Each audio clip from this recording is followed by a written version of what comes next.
Higher का ये 1 ton का पीसीबी है, इंडोर और आउटडोर मेरे पास रिपेयरिंग के लिए आया है। और कस्टमर ने हमें बताया कि इसके जो डिस्प्ले है यूनिट का, इस पे F11 का एरर कोड जो है वो आ जाता है और उसके बाद यूनिट चलना बंद कर देता है। लेकिन मैं आपको इसके अलावा भी एक और चीज़ बताना चाहता हूँ, जो F28 का एरर है वो भी तकरीबन इसी तरह का होता है। तो दोनों के बारे में आज बात करेंगे कि इनमें क्या फ़र्क है और ये क्यों आते हैं। लेकिन ये बात याद रखें कि दोनों तकरीबन सेम ही हैं, लेकिन टेक्निकली जो है वो इनमें फ़र्क है। तो बात को समझिएगा और उसके बाद जो है वो आप अपना जो एरर जो है वो आराम से रिपेयर कर सकेंगे। सबसे पहली जो बात हमने समझनी है वो ये है कि अगर इस तरह का एरर आ रहा है, जैसे कि अभी देखें F28 जो है वो डिस्प्ले पे शो हो रहा है, तो इसका मतलब ये है कि जो आउटडोर है वो भी जो है वो हमें एरर देगा। तो उसको भी देख लेना कि क्या इंडोर और आउटडोर में सेम ही प्रॉब्लम चल रही है कि नहीं। तो इसके लिए देखें LED लगी होगी यहाँ पर, जिसका नंबर है LED 1। तो ये ब्लिंक करेगी, तो इसे हमें काफ़ी ज़्यादा अंदाज़ा हो जाएगा कि जो इंडोर और आउटडोर है इसमें सेम ही प्रॉब्लम चल रही है। तो देखें ये ब्लिंक कर रही है, तो हम इसको काउंट करेंगे। तो इस सिचुएशन में क्या होगा कि LED जो है वो एक लॉन्ग देखें अभी रुकेगी और उसके बाद दोबारा जो है वो इसको ब्लिंक करना शुरू कर देगी। तो फिर हमने ये काउंट जो है इसको गिन लेना है और ये देखें लॉन्ग स्टे आया और ये मेरे ख्याल में दोबारा से सिस्टम जो है वो रीसेट हो गया है। तो ये दोबारा ट्राई करेगा और उसके बाद जो है वो प्रॉब्लम जो है वो दोबारा शो करेगा। देखें इसका जो इंडोर है वो भी रीसेट हो चुका है। तो इस तरह की ये सेवरल जो है टाइम्स जो है वो ट्राई करता है और उसके बाद जो है वो हमें दोबारा से देखें इसने F28 देना शुरू कर दिया है।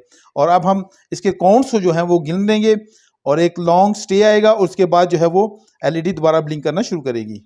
ये देखिए जी, ये लॉन्ग स्टे आया है, 1 2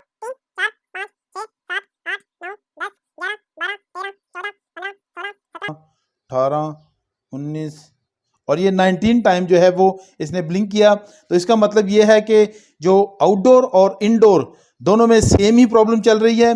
तो इसलिए फिर हम इसके मुताबिक अब इस पे काम करेंगे। और मिसाल के तौर पे अगर इंडोर जो है वो F28 शो कर रहा है, लेकिन आउटडोर में जो LED 1 के ब्लिंक्स काउंट हैं तो ये डिफरेंट आ रहे हैं। तो इसका मतलब ये है कि फिर इसके जो आपस में कोऑर्डिनेशन है वो ठीक नहीं है, या इनके सिग्नल्स में प्रॉब्लम आ चुकी है, कम्युनिकेशन में प्रॉब्लम आ चुकी है। और या फिर ऐसा भी हो सकता है कि या इंडोर ख़राब है या फिर आउटडोर ख़राब है। तो फिर ये इसके मुताबिक इनकी हमें समझ आ जाएगी कि यहाँ पे कुछ ना कुछ जो डिफरेंट टाइप का ही मसला चल रहा है। इस वक्त जो है वो इंडोर पे जो है वो F11 का एरर तो नहीं आ रहा है, लेकिन जब भी ऐसी प्रॉब्लम आएगी तो डिस्प्ले जो है वो F11 शो करेगा। तो इसी तरह से हमने फिर आउटडोर में भी जो है वो इसकी जो LED 1 है इसके लाइट ब्लिंक्स को चेक कर लेना है। तो फिर हमें समझ आएगी कि इंडोर और आउटडोर सेम ही प्रॉब्लम कर रहे हैं और फिर हमने उस प्रॉब्लम को फोकस करना है। F11 आने की सूरत में जो LED 1 है ये 18 टाइम्स जो है वो ब्लिंक करेगी। तो फिर ये कंफर्म हो जाएगा कि जो प्रॉब्लम है वो किसी एक ही जगह पर है।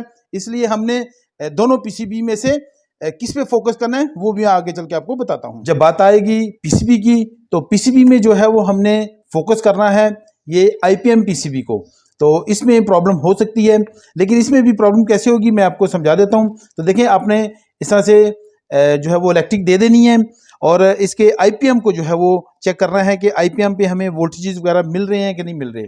तो मैं आपको दिखाता हूं कि किस तरह की प्रॉब्लम आ सकती है। और इसके लिए मल्टीमीटर की जो प्रोब है उसको मैं ब्लैक को जो है वो नेगेटिव पे रख लूँगा और जो रेड प्रोब है इसको मैं पॉजिटिव पे रख लूँगा और इसके वोल्टेजेस को हम चेक कर लेंगे।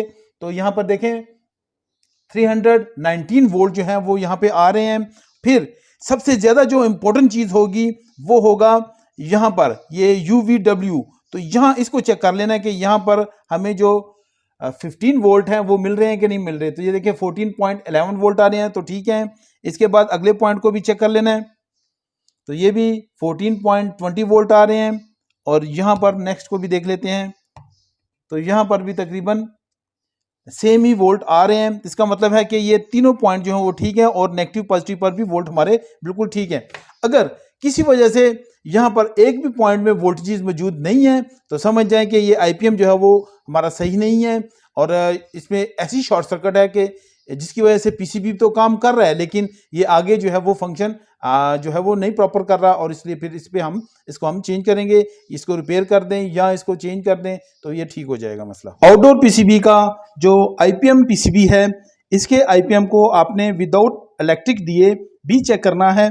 तो इसके ऊपर मेरी ऑलरेडी वीडियो मौजूद है कि आपने विदाउट इलेक्ट्रिक आईपीएम को कैसे चेक करना है, तो वो जरूर देख लें, इससे आपको फायदा हो जाएगा। अब जो हायर कंपनी है वो इस एरर को किस तरह से डिस्क्राइब करती है, तो वो कहती है कि जब F28 का एरर आ जाएगा तो उसका मतलब ये है कि loop of the station detect error. अब मैं इसका आपको टेक्निकली मतलब बताता हूँ कि कंपनी हमें क्या कहना चाह रही है। तो कंपनी का मतलब ये है कि जो आउटडोर पीसीबी है और ख़ास तौर पे जो आईपीएम पीसीबी है, इसने कंप्रेसर को डिटेक्ट ही नहीं किया, यानी कि जो कंप्रेसर की वाइंडिंग है इसको डिटेक्ट नहीं किया है, तो इस वजह से ये एरर आ रहा है। अब इसकी मुख्तलिफ सूरतें हो सकती हैं, वजूहात हो सकती हैं। तो सबसे पहली वजह ये होगी, अगर ये देखें यहाँ पे वायर मैंने लगाई हैं लेकिन मैं जो है वो वायर्स लगाना भूल गया कंप्रेसर के ऊपर, तो फिर ये प्रॉब्लम हो सकती है। और जो डिटेक्शन है एरर यानी कि F28 की सूरत में वो हमें डिस्प्ले पे शो होगा। दूसरी वजह ये हो सकती है कि हमने कंप्रेसर की वायर्स को लगाया लेकिन हमने जो UVW की वायर्स हैं इन पे गलती कर दी और जो है वो रॉन्ग कनेक्शन कर दिए, चाहे वो हमने कंप्रेसर के साथ गलत किए हैं और चाहे हमने पीसीबी में गलत किए हैं, तो फिर भी ये हमें प्रॉब्लम आएगी और इस सूरत में भी F28 का ही एरर आ सकता है। और तीसरी वजह ये हो सकती है कि किसी वजह से अगर वायर्स जो हैं वो गर्म होके जल जाती हैं अंदर से, और या फिर बिल्कुल जल जाती हैं, इनके डिस्कनेक्ट भी हो जाती हैं, तो फिर जो है ये प्रॉब्लम आ सकती है और हमें इस सूरत में भी F28 का ही एरर आ सकता है। अब बात करते हैं कि F11 को कंपनी किस तरह से डिस्क्राइब करती है। तो उसको वो कहती है जी deviate from the normal for the compressor. तो ये काफ़ी ज़्यादा लॉजिकल जो है वो बात उन्होंने यहाँ पे डाली हुई है। अब इस चीज़ का मतलब मैं कुछ इस तरह से बयान करूँगा कि कंपनी हमें कहना चाह रही है कि जो आउटडोर पीसीबी है और ख़ास तौर पे आईपीएम पीसीबी, इसके साथ ये कंप्रेसर जो है वो अटैच है, यानी कि इसकी वाइंडिंग जो है वो पीसीबी को मिल रही है, उसको नज़र आ रही है, यानी कि डिटेक्ट कर पा रहा है, लेकिन किसी भी वजह से जो पीसीबी है वो इस कंप्रेसर को नहीं चला पा रहा है। अब इसकी दो वजूहात हो सकती हैं, या तो जो कंप्रेसर है इसकी वाइंडिंग इतनी ज़्यादा वीक हो चुकी है कि वो जो है वो कंप्रेसर के पंप को स्टार्ट ही नहीं दे पा रही है।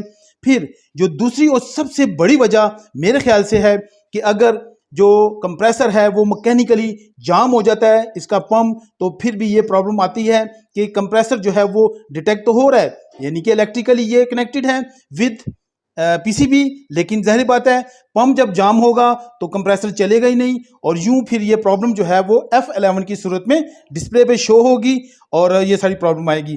और अगर कंपनी इसको सीधा सीधा डायरेक्ट कह देती कि कंप्रेसर जाम हो चुका है तो मेरे ख्याल से गलत बात ना होती। अब यहाँ पे देखें जो आउटडोर फैन मोटर है वो चल गई है और यहाँ पे इसका जो कंप्रेसर है वो भी स्टार्ट ले लिया उसने भी। ये देखें, मैं आपको प्रेशर भी दिखा देता हूँ, सुना देता हूँ। देखें उंगली रखने के बाद यहाँ पे प्रेशर बहुत अच्छे से बन रहा है, सर्किंग भी बेहतरीन हो रही है, बिल्कुल जी ये देखें बेहतरीन हो रही है। तो इसका मतलब ये है कि ये जो पीसीबी है ये बिल्कुल ठीक है, और जो कस्टमर के घर में कंप्रेसर है यूनिट का वो ख़राब हो चुका है, जिसकी वजह से F11 जो है वो डिस्प्ले पे शो हो रहा था। तो मैं उम्मीद करता हूं कि आपको ये तमाम इन्फॉर्मेशन अच्छी लगी होगी, तो वीडियो को लाइक ज़रूर दीजिएगा, और अगर आप हायर पीसीबी की रिपेयरिंग की वीडियो मज़ीद देखना चाहते हैं तो इन वीडियोज़ पे क्लिक करें।